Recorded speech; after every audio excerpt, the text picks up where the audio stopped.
देश का लगभग हर राज्य कर्ज के दलदल में फंसा हुआ है। क्या आप जानते हैं कि देश का सबसे बड़ा कर्जदार राज्य कौन सा है? छोटे और पहाड़ी राज्यों में किस राज्य पर सबसे ज़्यादा कर्ज है? इस कर्ज के बढ़ने की वजह और इसका समाधान क्या है? जानने के लिए आज की इस वीडियो में बने रहे लास्ट तक।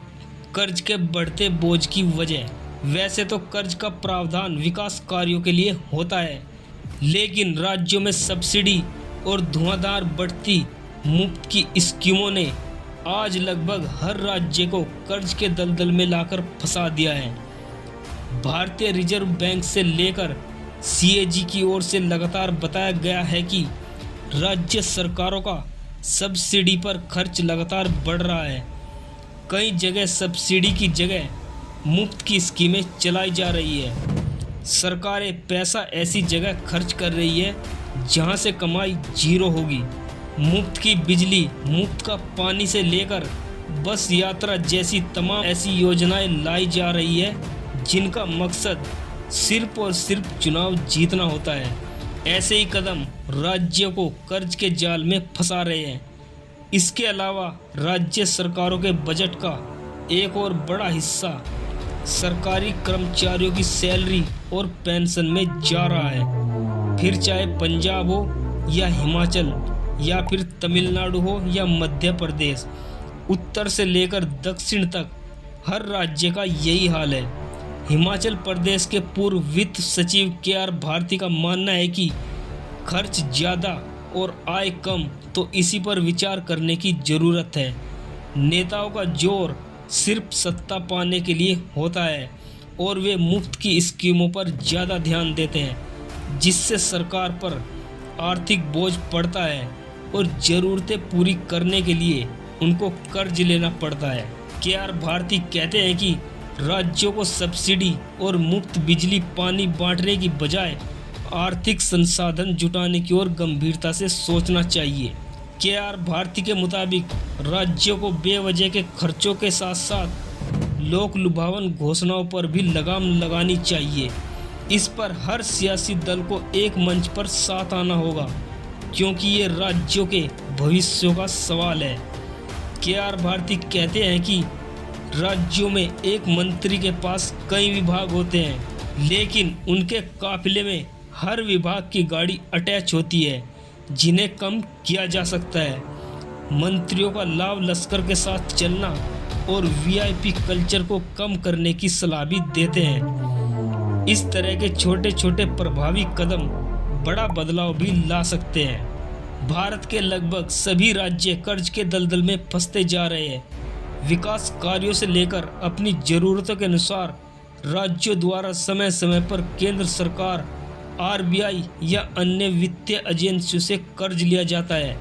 राज्यों की ओर से लिए गए कर्ज का पहाड़ साल दर साल ऊंचा होता जा रहा है, जिसकी अदायगी के लिए राज्यों को कड़ी मशक्कत करनी पड़ती है। ये है भारत के सबसे बड़े कर्जदार राज्य।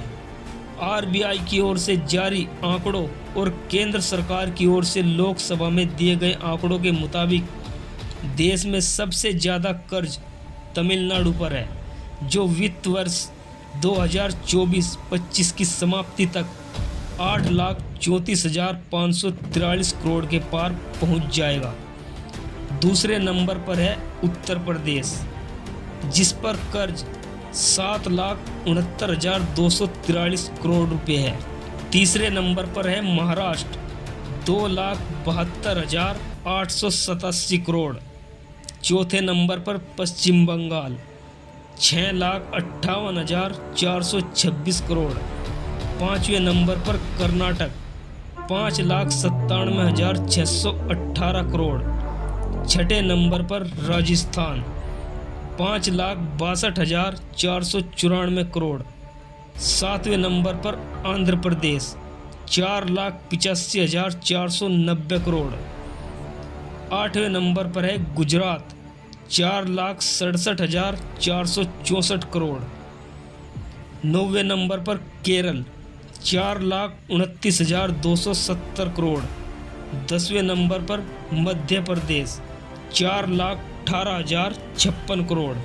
11वें नंबर पर तेलंगाना 3,89,672 करोड़ और 12वें नंबर पर है बिहार 3,19,618 करोड़ रुपए का कर्ज है।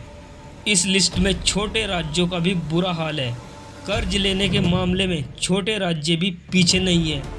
कर्ज के दलदल में फंसे कुछ छोटे राज्यों ने तो कुछ बड़े राज्यों से भी अधिक कर्ज लिया है। छोटे राज्यों में कर्ज लेने के मामले में पंजाब टॉप पर है। पंजाब पर वित्त वर्ष 2024-25 तक की समाप्ति पर 3,51,130 करोड़ रुपए का कर्ज हो जाएगा। इसी तरह दूसरे नंबर पर मौजूद हरियाणा भी 3,36,253 करोड़ का कर्ज हो जाएगा। खास बात यह है कि पंजाब और हरियाणा का कर्ज बड़े राज्यों की सूची में शुमार बिहार से भी अधिक है। छोटे राज्यों की लिस्ट में तीसरे नंबर पर असम है 1,50,900 करोड़। चौथे नंबर पर झारखंड 1,31,455 करोड़। पांचवें नंबर पर आता है छत्तीसगढ़ 1,22,161 करोड़। छठे नंबर पर उड़ीसा 1,20,986 करोड़ और सातवें नंबर पर आता है गोवा 34,754 करोड़। देश के छोटे और पहाड़ी राज्य भी कर्ज के दलदल में धंसते जा रहे हैं। इनमें से सबसे बुरा हाल हिमाचल प्रदेश का है। आरबीआई के आंकड़ों के मुताबिक मौजूदा वित्त वर्ष की समाप्ति तक हिमाचल पर 94,992 करोड़ का कर्ज हो जाएगा। आलम यह है कि मुख्यमंत्री सुखविंदर सुक्खू कह चुके हैं कि उन्हें कर्ज चुकाने के लिए भी कर्ज लेना पड़ रहा है। ये हाल उस प्रदेश का है जहां की आबादी महज 70 लाख के करीब है, जो इस सूची में दूसरे नंबर पर मौजूद उत्तराखंड से भी कम है। उत्तराखंड पर वित्त वर्ष 2024-25 की समाप्ति पर कर्ज का बोझ 89,466 करोड़ हो जाएगा। कर्जदार पहाड़ी राज्यों की सूची में तीसरे नंबर पर त्रिपुरा 26,505 करोड़। चौथे नंबर पर अरुणाचल प्रदेश 21,654 करोड़ रुपए और पांचवें नंबर पर मेघालय 20,029 करोड़ रुपए और छठे नंबर पर मणिपुर 19,245 करोड़ रुपए और सातवें नंबर पर नागालैंड 18,165 करोड़ रुपए और आठवें नंबर पर सिक्किम 15,529 करोड़ रुपए और 9वें नंबर पर मिजोरम 14,039 करोड़ रुपए शामिल है। दोस्तों, इस बारे में आपकी क्या राय है कमेंट करके ज़रूर बताना और वीडियो को ज़्यादा से ज़्यादा शेयर करना और वीडियो को लाइक करना और अपने दोस्तों के साथ ज़्यादा से ज़्यादा शेयर करना। धन्यवाद।